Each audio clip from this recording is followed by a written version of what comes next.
Kroger Delivery has one mission: to deliver the freshest food right to your door. That's why our drivers are pros.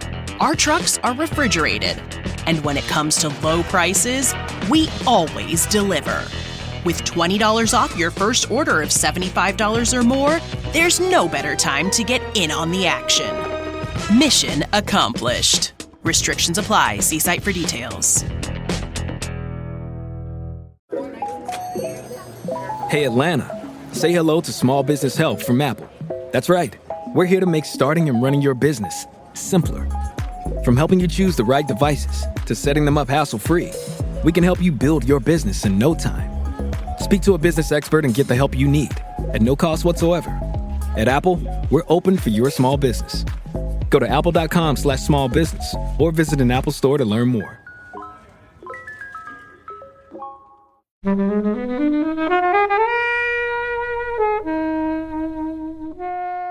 Oh God, I can't believe I watched Greenland, and I could have watched this twice. I think this is an incredibly moving film, and Duvall, when he's reading Moby Dick to the chap that's gone blind, I think that scene is incredible, and Duvall is just doing so much by just trying to be as good as possible, and that can just be the most heartbreaking thing. But he sells that moment so well, and it's so understated but authentic and true to his experience. It's very, very moving. And just to go back to slating Michael Bay for a second, so much more moving than having the power ballad moment.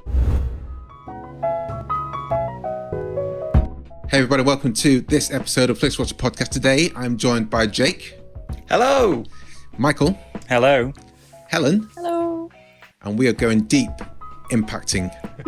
Thank you as always to the mighty people for the mighty tunes, and thanks to Ben from Rockwood Audio for his awesome editing skills. Please do remember to write a review and rate us on Apple Podcasts, anywhere you can do where you listen to the podcast, because it really does help us. And you can join in the conversation with us on Twitter at FlixWatcherPod and on Instagram at Flixwatcher. Hello film fans, thanks for joining us today. Remotely we have Jake and Michael with us. If you could please say hello and tell the listeners a little bit more about who you are and what you do, please. Yes, so I'm Michael Leader, and my beautiful assistant is Jake Cunningham. Although assistant, I mean Jake, that's overselling your contribution to the projects we do together.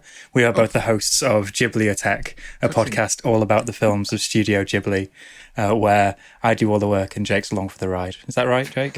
Is that because you know about, beforehand you knew about Studio Ghibli and Jake knew nothing? So, yes, of course. He'd seen Spirited Away, but that's he'd watched half of Spirited Away on his phone, I think, is your origin story, isn't it, Jake? And I'm sorry, it's all coming out now. I'm embarrassing you in front of all these listeners here. But yes, way back when, we've worked together for a few years, and across the desk in the office one day, I was wanging on about Studio Ghibli. I'm a huge fan of theirs, been watching their films for years, and it came up that Jake hadn't watched at least many of the films. And we started a whole conversation, and a colleague said, this should be a podcast. And a podcast was born. And when we have people from other podcasts that are based on film, they rarely ever bring their homework, their chosen subject into discussion here. Netflix has got all the Studio Ghibli films apart from one or two. Why didn't you pick a Studio Ghibli film? Busman's Holiday, isn't it? Oh yeah, okay, fine. That's fine. Seen them all now, isn't he? Yeah, but we're trying to get people. These guys have got a book to sell. Sorry, tell us about your book. Well, yeah, Michael said that he does all the work and I don't really do anything. I did write at least 50% of a book about Studio Ghibli. So I think since that intervening years of not having seen any of them to actually watching them and watching them enough times to write a book about them, I think I've kind of gone a little bit from maybe nursery up to at least maybe the end of secondary school level of Ghibli knowledge. Do you not think you could submit it as a PhD thesis? Oh God, no, I couldn't deal with that. You don't want that scrutiny. Writing this was hard enough. I don't know if I've got any more words to go about Studio Ghibli. When's the book coming out, guys? So you guys, as we release this episode, it's coming out 2nd of September, is it? 2nd of September, yeah, out in the UK then, and it's out in the US a couple of weeks later. And in other territories, there's translations out in Russian, Korean, French, What's that like? Spanish. Very strange, because the title of the podcast is a pun, so it's trying to see these other languages try and force this pun into the language. It's quite fun. How did you pick which languages you choose? We didn't. So this is our publisher kind of arranged all these deals, and it's quite entertaining to see these just popping up around the world. Yeah, so with the Spanish edition, so Ghibliotheque is spelt like bibliothèque, so Theque at the end, so a bit of a French pun. But for the Spanish edition, they just changed it to Ghiblioteca, so literally you're going for biblioteca in Spanish. So it would be amazing to see how that works out in languages where it's not tech or teca. Bibliotheque works in most European languages. Bibliotheque is, or teca of that kind of form, is library, isn't it? So for Europe, it tends to kind of scan, doesn't it? Yeah, so I'm Russian's looking the for one. the Cyrillic one will be very good. Cyrillic, the Greek, the Thai. Yeah, man. Awesome. Well, Jake's been on there before. You know the rules. You've got 60 seconds to tell us about the film you've chosen. And the film you've chosen is Deep Impact. Can you tell us why you chose it, first of all? And then I'll get the timer up, and then you'll have 60 seconds to give the synopsis. Yep, I picked Deep Impact because it's possibly the last great blockbuster of the 20th century, and is unfairly maligned and sits in the shadow of Armageddon for no reason, and is perhaps a perfect film. So Deep Impact follows an ensemble cast as they deal with an asteroid that's colliding or on a collision course with Earth. You've got Elijah Wood, who is a youthful astronomer who discovers this asteroid. You've got Morgan Freeman as the president, who has to deal with the logistics of facing this asteroid. You've got Robert Duvall and the crew of a spaceship who are tasked with going to the asteroid to try and blow it up. And you've got Téa Leoni as a reporter who has been covering the story of the asteroid heading to Earth from its discovery to its ultimate deep impact. And along the way, thanks, mate. And along the way, there are trials, there are tribulations, there is a substantial amount of failure, which I absolutely love. And there's a fantastic story by James Horner. So you say you stole out by saying it's a perfect film, the best blockbuster of the pre-noughties. Well, there you go. There's your timer.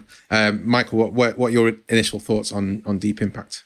I mean, that's quite a claim to make, Jake. I think the year 1999, for many people, one of the best years for Hollywood cinema, would have something to say about you. Phantom Menace. Yeah, this comes in under the wire.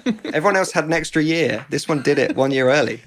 I do know what you mean, Jake. This is the sort of film we don't really get anymore, told at a scale, with an ensemble cast, with an intelligence and an emotional intelligence that we don't really get to see much. So I can understand that. I think it does have flaws the size of Manhattan,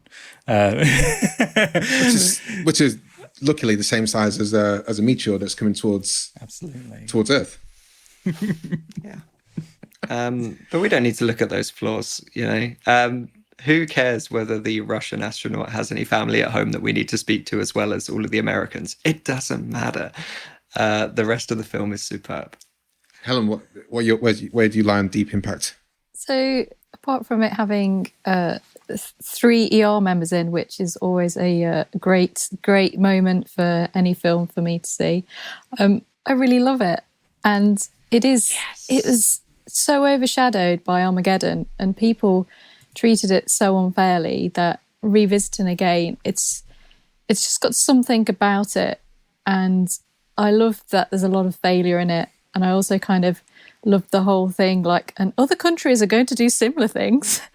Sort of like, you know, this is just going to happen here, and the other countries will have their other caves. And well, Mimi Leader the director wanted to show those other countries, but they just didn't have the budget to do it. That's a cop-out excuse, right? I like to think, rewatching this last night, that somewhere, I mean, America gets Morgan Freeman as the most perfect president, and somewhere there's probably Rick Mayall as Boris Johnson alike saying, maybe we could just let the comet come and take it on the chin. That's the British approach to Deep Impact. So it's probably a good thing we didn't see that. I think so.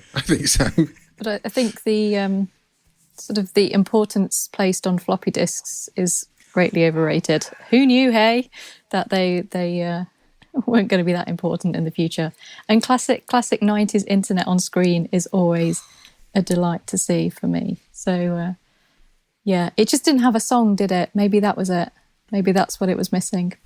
Well, let's talk about, obviously, whenever you talk about Deep Impact, you think Armageddon and vice versa.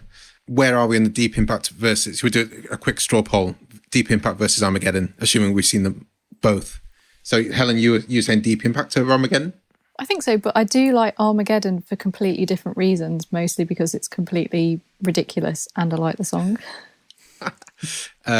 Jake? Oh, Deep Impact for sure. Just to point out, there were, the Criterion collection, like the kind of absolute highest bar of cinephile of libraries. They entered 2 Michael Bay films into the Criterion collection, one of which was Armageddon, before they entered a film with a female director. Oh, really? That's you talked high bar and then it was a rug pull down, wasn't it? Yeah. Michael? I'll place Deep Impact ahead of Armageddon. Again, as Helen said, they're ticking very different boxes, although they do have some sequences that are very similar, particularly family members watching their other family members blow themselves up on a comet and their hand being on a TV of static.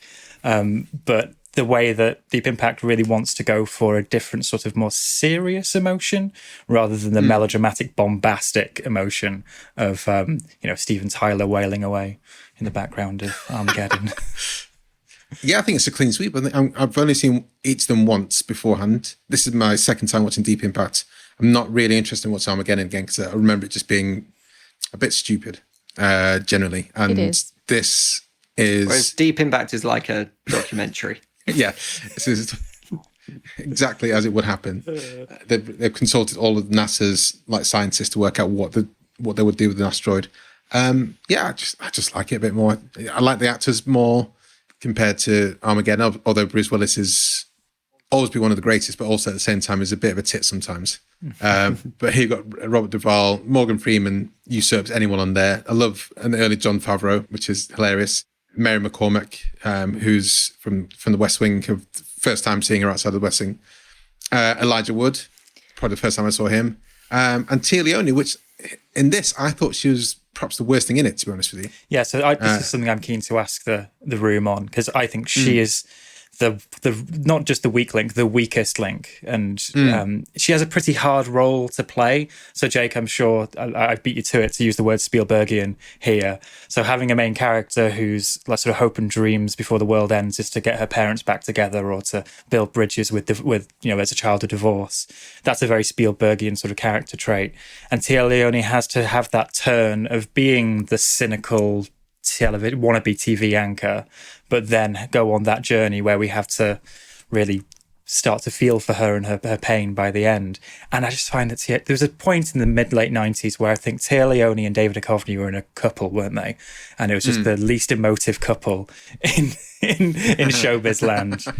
And I don't think she really stands up. If it was someone like, I don't know, if it was 10 years before and it was Holly Hunter, if it was maybe 10 years later, and I don't know who else would play that role really well. Rachel McAdams, I don't know.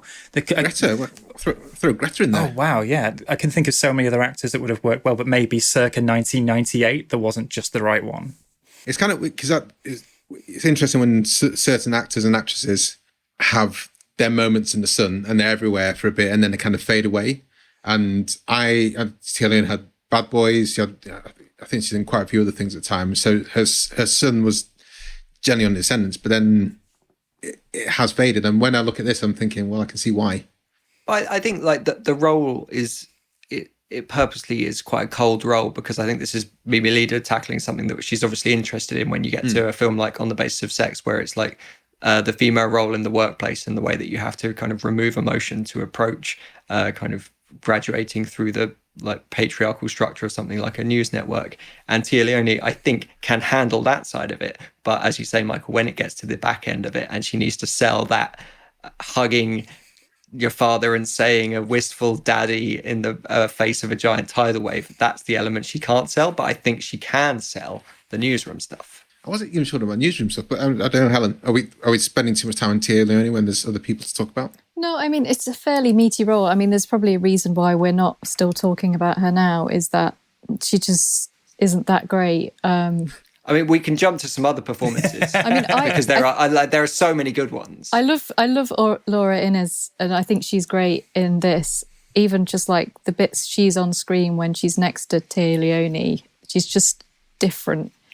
And it's that kind of thing where you're just like, yeah, there is a reason why, you know, some people are around and then suddenly they're not. But yeah, it's always fun watching Elijah Wood's earlier outings when he's so wide-eyed and young and fresh-faced, and later on he's still so wide-eyed and fresh-faced. But yeah, I think for me, it's Morgan Freeman as the president, and there's the bit of trivia how he wanted like to have a pierced ear or something to show that he was kind of like a regular man, which was kind of like, no, we're not going to do that. But like there's a scene where he's got like tattoos to show he's kind of like a regular dude, and I kind of like those little bits about it. But yeah, for me, I think it is, you just trust him as your president, wouldn't you? Yeah, absolutely. I think there's little details in his performance which, like, so this is the second time that I've watched the film in lockdown, and I really love it, and I get something out of it each time. And this time, noticing little things that Freeman's doing, like when he's got to do the press conference where he reveals to the world what's about to happen, as he's stepping up to the plate, and the studio director or the press room director says 10 seconds.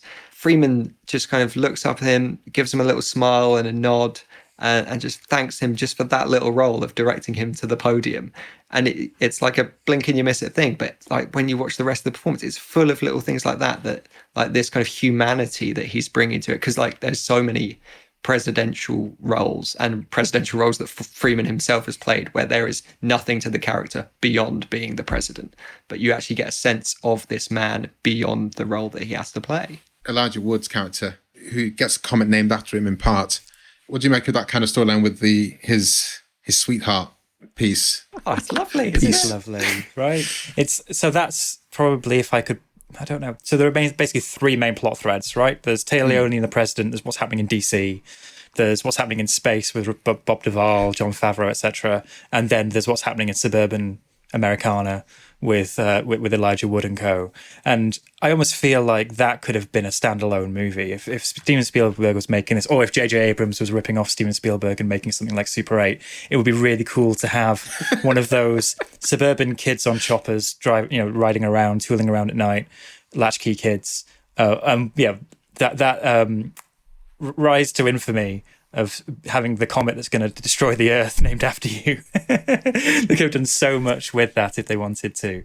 But yeah, you say, Kobe, about the fact that we've not chosen a Studio Ghibli film.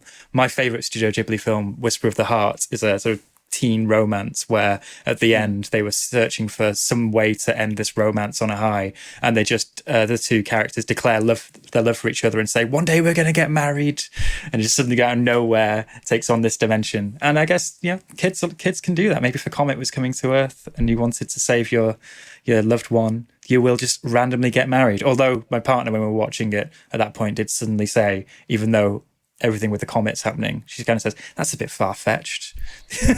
I mean, that's what I was kind of thinking. I just thought, it's a bit much. Especially for me, it was a bit with the motorbike where he screams past them at 128 miles per hour, but she calls back, Elijah Wood. I can't remember what his character's name is. And he stops, takes off his helmet, and like, oh, there you are. I've searched for you for literally 2 minutes. Maybe that's just me being unmawkish. But so out of all the story strands, that was the one that had the most left on the cutting room floor. So there is a 3-hour version of Deep Impact that gets us a lot more Leo Beiderman action. But I'm happy with the level that we get. Because I think we were going to call for release the Mimi Leather cut or the Elijah Wood cut. I would love to see it. But actually, maybe I wouldn't, because I think what's great about this film is the pace of it as well. Like it does it all in 2 hours, and I think if this were to be made now, this would definitely be kind of in your 230, 240 zone. Bloated. Yeah, and it zips through it.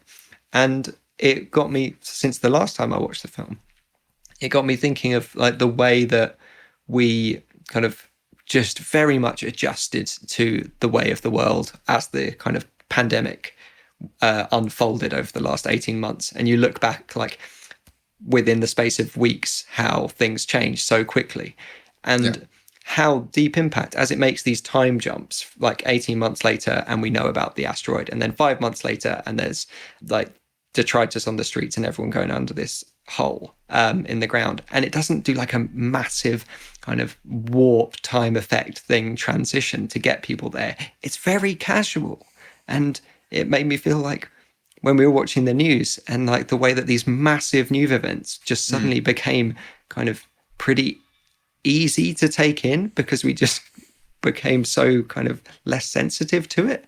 And I thought like, yeah, this actually kind of feels like if this were to unfold, this is gradually how it would feel, that it would just seem so casual. I get that. Where are we, guys, on before we head to the scores? Disaster movies in general. What are your thoughts, interests, dislikes?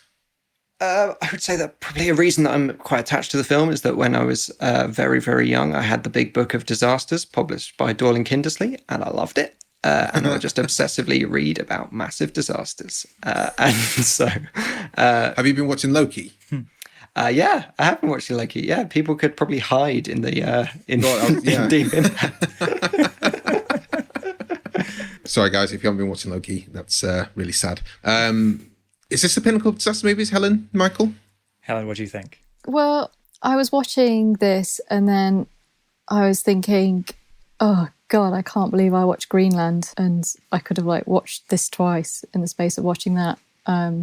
Yeah, I mean, we're still making them. I don't know whether we're making anything particularly better than this, maybe. Mm-hmm. There was kind of an era, wasn't there, the 70s, which were kind of peak disasters, and then somewhere around the 90s, we started remaking all of those 70s films. I think watching this, I was kind of like thinking, this is sort of a little bit like climate change. We had a warning and kind of, you know, various like half-brained ideas about like blasting the meteor out of space with a rocket. It's like, well, there's kind of a lot of weird climate-y change sort of solutions, like blasting rockets into space to explode carbon dioxide and stuff like that. There's loads of very, very, very weird reasons to, sort of ways out of climate change other than like stopping consumption, cars, etc., etc. So there's kind of like some, not maybe if they remade this, but maybe I think there's definitely more of a climate change disaster movie perhaps in the pipelines, which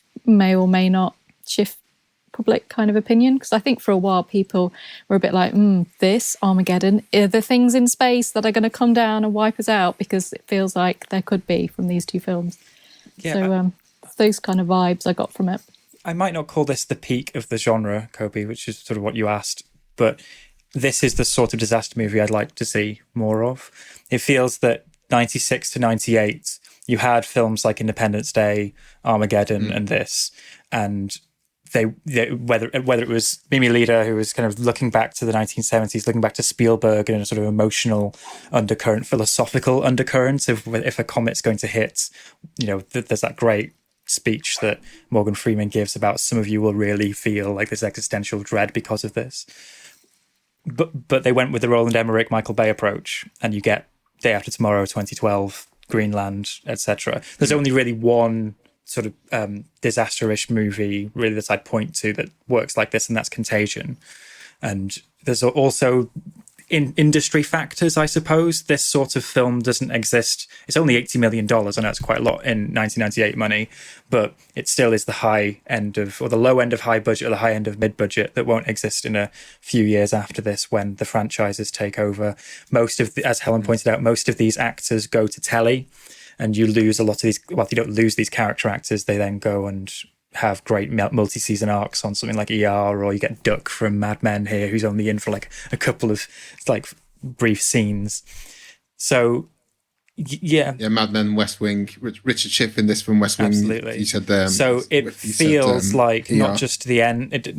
It's on the cusp of something, a new era of cinema, but also the end of a sort of era of what we came to the movies for as well. Yeah, I mean, I quite like Greenland, particularly for the fact you follow the one family all the way through this thing, and there's that kind of the emotional beats and ups and downs in the way that the best kind of zombie movies for me are when you see the impact it has on the family or a small group of people rather than the whole world being taken over by zombies. So yeah, I did really take that and see how the world can collapse. Because Jake was talking about how people within the space of like 18 months within Deep Impact, you get used to Morgan Freeman appearing on the TV every day and telling us, okay, the meteor's still approaching. But I'm sure the first day it was mayhem when he announced that in places, which was the story that Greenland tells. Well, I'm glad you mentioned the family stuff, Kobe, because I think something that's like kind of going on in the background throughout the film and is never the center of attention is just the kind of role of children in all of this. Like they are just totally present all the time. Like within the newsroom, there's a creche, and the fact that like you've got within a media building a creche for kind of people to bring their kids to work. I mean, that would be progressive now to have that kind of thing in place. And so you've always got these kids ever present. Even Elijah Wood at the end, gets given a baby, and so you kind of feel this kind of weight of kind of the next generation throughout the film in everyone's story. And like it's not like in the Joss Whedon Justice League, where you have to cut back to the same family that you don't really know a few times every scene just to remind everyone that there's a threat to the youth. Like this is just like, it is absolutely baked into almost every moment of it. Like you feel that threat across so many people. No, and for me, there are a couple of big cry moments when the Messiah is signing off. But for me, we've not really mentioned Robert Duvall, but he is one of the most engaging actors who can do so much with so little. And it's, you say, Jake, it sells these relationships when he says, I'm coming home to his wife, who's a character died years before the film even starts, narrative-wise.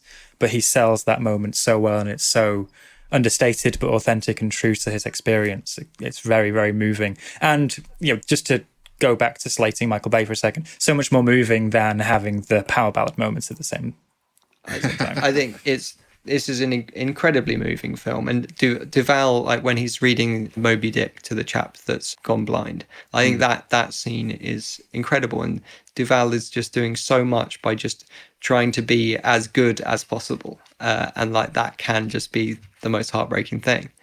And Duvall's great. We had him recently on Falling Down, where he's the counterpoint to Michael Douglas. And it's one of those things where Michael Douglas' character in that is obviously what everyone remembers, but without the way that Robert Duvall plays Pendergast, it all falls down. I didn't mean to go like that. That's ridiculous. The film wouldn't work at all with that counterpoint and the way that Duvall plays it. But I think, guys, it's time to head to the scores unless you have anything else to say. Or we'll obviously carry on talking about stuff when we head to the scores anyway. Hello folks, I'm Sam. And I'm Martin. And every week for the last 5 years we've got together to talk about the musician Tom Waits. He's a gravelly voice singer that sounded like he doused his vocal cords in bourbon and set fire to them with a cigarette and wrote such classic songs as Way Down in the Hole, Downtown Train, Jersey Girl. He's also the gravelly-voiced actor from films such as The Ballad of Buster Scruggs and Seven Psychopaths, both of which coincidentally are on Netflix and both of which Kobe and Helen have discussed here on Flixwatcher.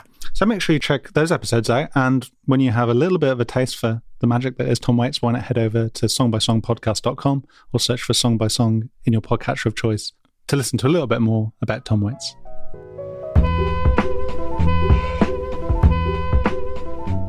So welcome to the Flixwatcher scores. All of our scores are out of 5. You may have decimal places if you wish. And we'll start with you, please, Jake, with your recommendability.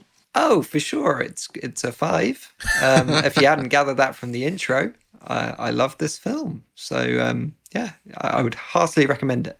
You last came on for Hard 8 and 20th Century Women, wasn't it? So just as if you like Jake's voice and you want to hear more Flixwatcher, then head to Hard 8 and 20th Century Women for other episodes of his ilk. Please do. And I recommend both of those films as well. Michael, recommendability. I'd give this a 4, only because this is, as we sort of said, there are some threads and some characters within those threads of this film that aren't immediately engaging. I have a feeling that some people I recommend this to may struggle with Téa Leoni, but I think they'll be won over by the end if they do stick through it. So I'll say 4 out of 5. Helen? You can have decimal places, by the way, Michael. I think Jake and I are purists in terms of not having half stars. I don't even half star. Michael's a half starer. I can't do it. I never really used to be, but the years have taken its toll on here. So sometimes certain numbers are just what it is. With that, I'm going to give this 4.7. I do highly recommend it, but I may struggle to recommend it to people who maybe are a little bit like 90s films, look a bit kind of shoddy, and there's a couple of bits in it that maybe aren't as kind of like punchy or as big on the kind of effects that people want, and some people just might not buy like the emotion over the kind of action. So that's kind of the caveat, that it is kind of an action film, but it's very much more on, that's the external, and kind of what we're focusing on is the relationships between people and how they kind of deal with that. So it's kind of like more of a head and heart rather than kind of like balls and rocks exploding. So Helen, you're saying it's an art house film? I mean, it could be, yes. And you were saying somewhere along, Helen, that like the computer graphics, for example, or the obsession with graphics in the 90s kind of makes it shit. I like that because I find it very sweet that it was a way to put it on screen, but it does take you out of the moment and back into. Because there's some scenes that, like in Google searching, Jurassic Park, Jurassic Park, and also like Disclosure, where what you see on screen just already, even when watching Jurassic Park at like 12 years old, I thought that's not good.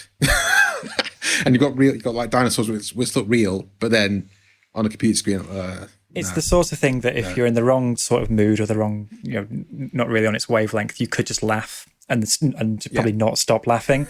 Considering, and this is, I think, the one bad judgment call is when the scientist is driving down after leaving his pizza at the telescope, and he drives off the cliff and just explodes in the most ridiculous, over-the-top explosion. If you don't know what's going to come, by that point it could lapse into parody.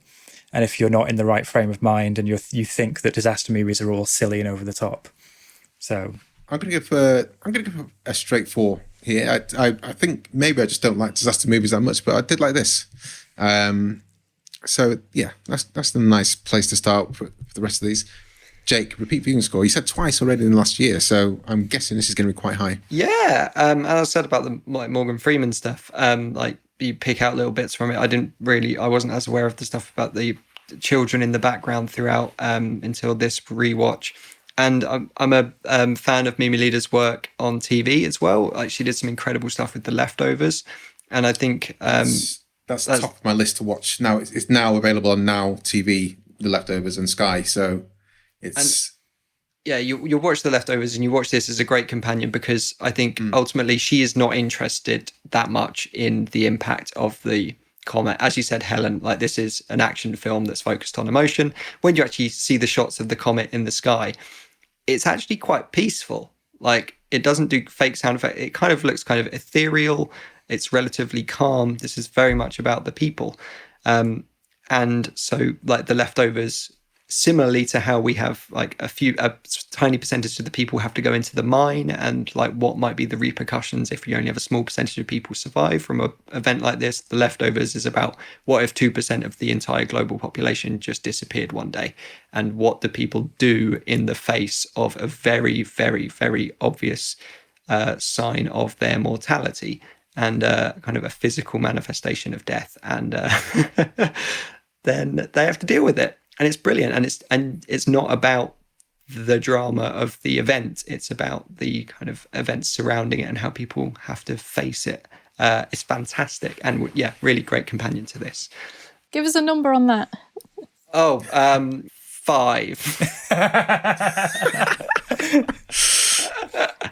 Michael. Okay, rewatchability we're on, aren't we? So this is not really a film to immediately put on again at the end as the credits roll. I think for me that would be a key ingredient of a 5. So I might have to go 4 for this again. It is a film I might not watch it twice during lockdown, Jake. That's pretty heroic, because it does take you on quite an emotional journey by the end. But it is a film where those performances, the best performances, have such fine details to them, and it's the sort of thing where maybe I miss Robert Duvall. I just want a nice little sort of father figure type speech. I want him to put out the audiobook of Moby Dick, and I'd happily listen to that every night for however long that would take. So I'd say 4. So I think this is only my second time watching it, which I think is a shame. I would have liked to have gone back at least another go on that. It is 2 hours, so I'm not in an immediate rush, but I would definitely leave less time between the first watch and the second watch. So 3.5. Yeah, I'm going to go for 2.8 here. I don't think I'll be rushing back to it. I will revisit it again over Armageddon, certainly. But yeah, like I said, maybe I'm just not that big a fan of these disaster films. I think I need to rewatch Contagion, but when that became like top film ever on iTunes as a result of the pandemic, I thought I don't want to be a part of that. But maybe now there's a bit more semblance of normality coming back. The Contagion might be worth a visit. I think this is quite a good pandemic watch because when I watched it the last time in the pandemic, I realised that actually a lot of the threat in the film is about a giant second wave. Great. Small screen score, Jake. Well, I can't give that a 5 because I wish I could see this at the cinema. It keeps those kind of destructive scenes down to a minimum, but when they come, they are quite amazing. Particularly this kind of wide-angle shot of all of the skyscrapers in New York getting wiped away. And so I do wish I had the opportunity to see that on the big screen. I think James Horner's score is amazing as well, which I would have loved to have heard that kind of twinkly piano sound, nice and loud. So I'll give it a 3. Michael. Yes, I'd give that a 3 as well. Fortunately, it wasn't the right age to have seen this on the big screen. And there, as Jake said, the CG sequences of destruction are the sort of thing that I would like to have seen big, but also are only quite short. But what I would like to see washing over me on the big screen is some of those performances. You have, between Duvall and Morgan Freeman, they are actors who. They know how to work the camera. They can do so much with these little details, and seeing that on the biggest screen possible would be fantastic. And watching this at home on the telly, I really need to upgrade at some point or get some speakers for. You just upgraded your house. I know, yeah. So that's going to be even further in the future now. I'm not going to have any of that money soon. So James Horner has, I think, 2 big themes in this. There's the one which is a bit more brassy theme. There's one which is a really beautiful little tinkly piano motif that is really beautiful, but when you're watching it on your sort of slightly past its sell-by date telly in the living room, it gets lost a bit. So 3. Helen. I've never seen it at the cinema. I think our cinema was like closed for a year or so when this came out, so there was no cinema watching for these years. And I've only ever seen it on kind of TV size. I don't know whether if it was on at the Prince Charles and I walked past, would I go in? Maybe not. So I don't know, because I don't think the draw is the kind of the bigger effects. I'm quite happy with my TV size, so I'm going to give it a 5 for small screen, I think. Whoa, heavy. I'm going to give it a 4 because I'd like to have seen it on the big screen, but in 1999, I think if I watched it now on the big screen, there would be things that take me out of it too much. So if we can time travel and big screen, then yeah, but we can't do that, so it takes it down a point. Engagement score, Jake. Oh. I think if you latch onto those performances and you vibe with them, then I think it's solid. But I'm actually absolutely fine with the Téa Leoni stuff. But I can see how people might not be. But I think it gets straight to your heart in the kind of last half an hour. There's so much stuff that can grab you. And so I'd give it a 4. Michael? I feel so bad for being the Téa Leoni attacker. I was a catalyst behind that. So.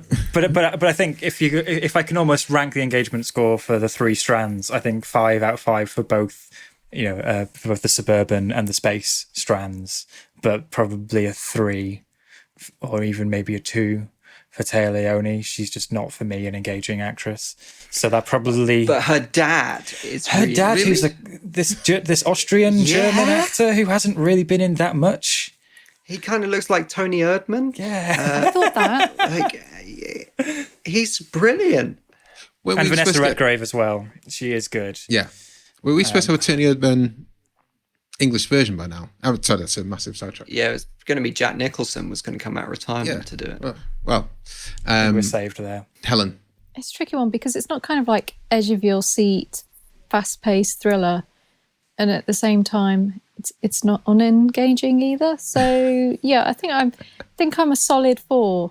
The thing is that it's surprising in that when the failures do happen, or kind of when it's a bit like, actually, it is going to hit, and what we're going to see. That's it's different to like having to be gripped to the screen. So yeah, a 4. I'm glad you mentioned the failures, Helen, because that's something that I really love about the film. Like at all the other points in so many other films where it would be like the climax and the big finale or the last battle or something, once again, Morgan Freeman has to go up to the microphone and say, and that didn't work. Or Elijah Wood's plan about getting married and then get him on the bus, and that didn't work either. And it's just a film constantly about failure. It's fantastic. Michael, what was your engagement score again? So I think I had to average out 5, 5, and 2. So is that averages out as a 3? Yep. Or a 4? How does maths work? 12 divided by 3 is 4. 4. And your score, sorry, Helen? 4. Let's go for 4. I think this is quite nice where you don't really have to pay attention all the time. This is kind of, you'd be on the sofa, and when something kind of dies down a bit, Téa Leoni comes screen, you can second screen it a bit and add to your Ocado shop. It's such a second screen film because you spend the whole time just trying to look people up on IMDb because everyone's so What's familiar. their name again? Richard Schiff.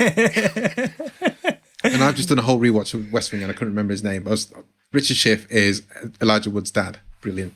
And this, we have no real score of exactly 4.0000000.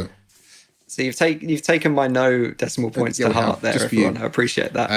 Guys, solid 4. Let's head to Twitter, and to get those guys, if you're listening to us for the first time or you've listened to us for a while and you haven't found us on Twitter, we are at FlixWatcherPod, and do follow us because we do put out a tweet asking for your thoughts and opinions before we go into reviewing. So look out for tweets similar to we're reviewing Deep Impact with Jake Cunningham and Michael J. Leader from Ghibliotheque. Have you seen it? Tell us your thoughts and the score out of 5 stars for an on-air shout out on Flixwatcher. And we only had one response today. We had one response today, I should say, positively. Jake, as it was your choice. Yeah, we got David Marples, who said he felt it was somewhat overshadowed by Armageddon. Unfairly too. This is superior. 4 hobbits. Not quite sure about his rating system, but I'll go with it. It's 4 of them. Basically, he's just surmised what we said, what we've taken 40 minutes to say. He's surmised in 128 characters. So well done, Dave Marples. Thank you. Thank you for, you should have done that earlier. Would have saved awesome time. But thank you, Dave. That's awesome. Jake and Michael, tell us where we can find your book and your podcast, and we'll say goodbye to all the listeners. Well, you can find the podcast on all good podcatchers, where we're Ghibliotheque. That's Ghibliotheque. It's a tough spelling. But that's also the name of our book, which is going to be out in September, isn't it, Michael? It is September the 2nd, wherever you order your books. It's kind of wild to see my name attached to a book being sold from Blackwell's, having spent a lot of time in the Manchester branch of Blackwell's growing up. Are you from Manchester, Michael? I am from Manchester. I grew up in Salford, Kobe. We've had this before. You accused me of not being Mancunian enough. Yeah. It rings a bell. Yeah, Salford's not mine. But neither's where I'm from, but I still say Manchester. It's just a lot easier. It's easier Salford's its own city. I know. If my dad had heard me saying that, he'd be writing in. But yes, you can find us on Twitter as well. Ghibliotheque is at Ghibliotheque, using the spelling that Jake just said. And I'm Michael J. Leader. Thanks so much for coming on. Cheers, guys. A pleasure. Enjoyed this episode of Flixwatcher Podcast? Why not leave us a 5-star review on iTunes? You can also follow us at FlixWatcherPod on Twitter, and we're at FlixWatcher on Instagram. Thanks as always to the mighty people for their mighty tunes, and Ben from Rockwood Audio for his awesome editing skills. If you're looking to get your podcast edited as sweet as this, get in touch with Ben, and that's Rockwood, ROKK Wood Audio. Tell them Flixwatcher sent you.